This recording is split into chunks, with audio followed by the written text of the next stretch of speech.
Welcome back, nerds. Fino here with a guide for Okita Saber Alter. Or is it Okita Alter Saber? Either way, we've got something really special on our hands today. Okita is a 5-star Saber that's going to be introduced in the upcoming Chaldea Summer Adventure, and she marks a very significant break in tradition. An AoE quick Saber that doesn't suck. But we'll get back to that. Let's see what we're working with. First off, we have a 3-turn personal attack, quick, and buster buff. This in and of itself provides Okita with 2 of the 3 multiplicative buff categories, so even with a perfunctory skill level 4, you'll see her hit reasonably hard right out of the box.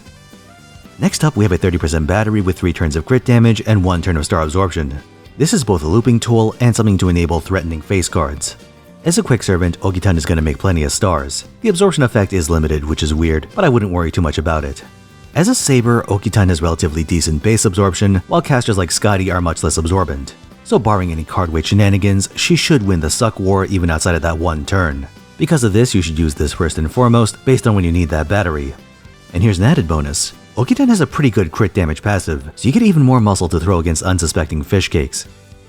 The last of Okita's standard skills is a 2-hit invulnerability that lingers for 3 turns. It's also an NP gain buff, which you always like to see on a prospective quick looper. The invuln being hit-based also avoids a lot of the usual trade-off between aggressive and defensive effects. You just pop this on your initial NP turn, and if you need it, you have that extra security. The only potential downside is that if you take too many pot shots leading into an enemy NP, you could be at risk down the road. Summer Okita Alter's Noble Phantasm is a quick AoE attack with some pretty useful tricks. Firstly, its overcharge effect is a preemptive quick buff. Single turn so you can't snowball it, but it'll be there as long as you can spam your NP. Secondly, it preemptively purges defensive buffs. So in most fights, you don't have to worry about defense up, evades, or invulns. Now the one disadvantage of this over something like Invuln Pierce is that you can't purge box buffs, the sort that you'd see in some boss fights. But outside of that situation, you're getting a pretty good deal. But a lot of what makes this Noble Phantasm so special is something much more mundane. Its hit count. 8 hits. For reference, Edmond Dantes, who's quite an effective quick looper, has the same amount. By contrast, look at our previous quick Saber, Lakshmi Bai. 4 hits on her Noble Phantasm. That was a 3-charger job pretty much every time, and that's with a super scope. Okita doesn't need Kaleidoscope. In fact, she can use 50% CEs like Traces of Christmases Past while maintaining a 2 support setup. To do this, you'll want her pen skill maxed out. With just her own battery, this will bring her to 100% on turn 1. After that, a Scotty battery per turn will let you complete your run. And as far as I could tell, you're not married to Fragment of 2004 like a lot of other attackers, but the option is there in case you need it. Black Grail is also a possibility, which is exceptional for a quick attacker, though you'll need a Plug Suit Oberon combo to make it happen. To actually do this, you start by unloading one of your Scotty's skills onto Okita. Use the debuff too. Then you swap that one off for Oberon. He pops a skill 1 for 20%, and Okita provides the other 30% with her second skill. In fact, just use all of Okita's abilities right now. Give her your other Scotty's quick buff, and you're off to the races. On turns 2 and 3, you should have enough refund to need just 1 battery. You'll of course want to use Scotty's on turn 2 unless you want Oberon to tax you. On turn 3, use whatever resources you need to finish the fight. Oberon's battery, of course, but you have options including Ending of Dreams, that Plug Suit attack buff, and Scotty's defense down. Options 2 and 3 you can even use on turns 1 and 2 if your refund is falling short. And if you get Okita's charge append, you have even more of a buffer and you can hold skills for later. This is all amazing stuff, but here's the bad news. It's amazing in the concept of being a quick servant.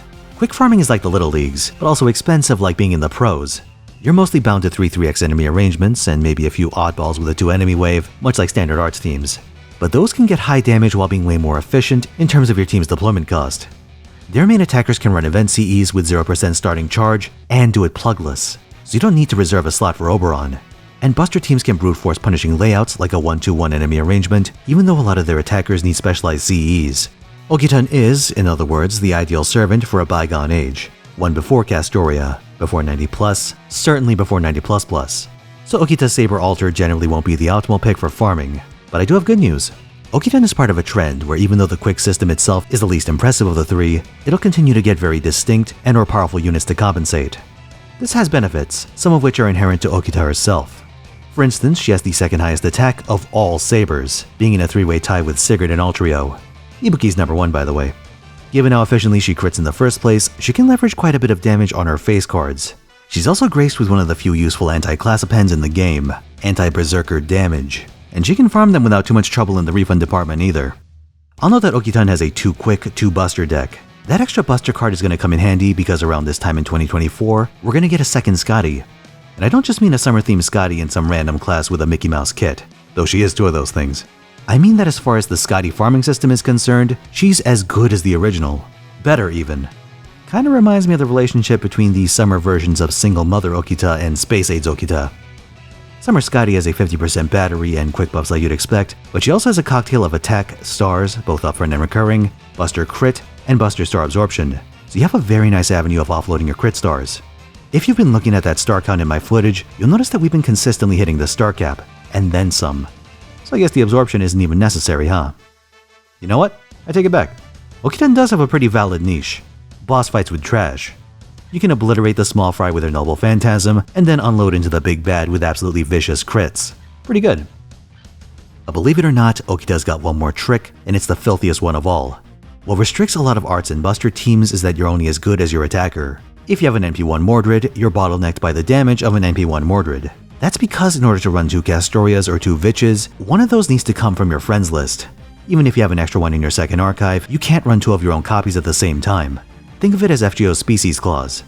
Well, as of this recording, Quick is very unique in that it has a loophole around that species clause. Remember, as far as farming is concerned, Ruler Scotty fills Caster Scotty's role just fine, but that doesn't mean you're stuck running 2 Ruler Scotties.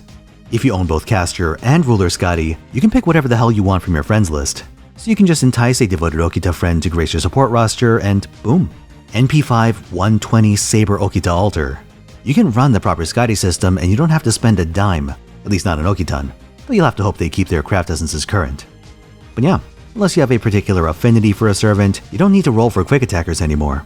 Or at least you won't later down the line. Just hope that one of your friends bites the bullet. Or if you want to try and farm them for friend points, maybe you could take the plunge. There must always be a Lich King after all. If the Lich King's dominion was quick looping, and gag manga characters gone wild. But fair warning, even if you're willing to be the Okita guy, if you're going hard for Creamfield next year, you may get a few copies of Charlemagne, who fills a similar farming role to Okitan as a quick saber with generous hit counts and the ability to buck K-scope. So if you hit up both banners, you could end up with a situation where you have like NP2 of both Charlemagne and Okitan, which doesn't feel great considering you'd much rather have a high NP level of one or the other.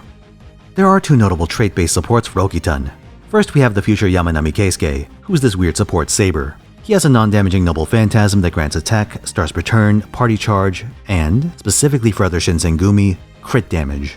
He's ridiculously niche, and it doesn't help that the Shinsengumi have a lot of quick servants that don't really need his particular buffs. They'd much rather get them from Scotty instead. Okita fits in that category, so swing and a miss on that one. The other is a very recent addition on JP, Summer Suzuka.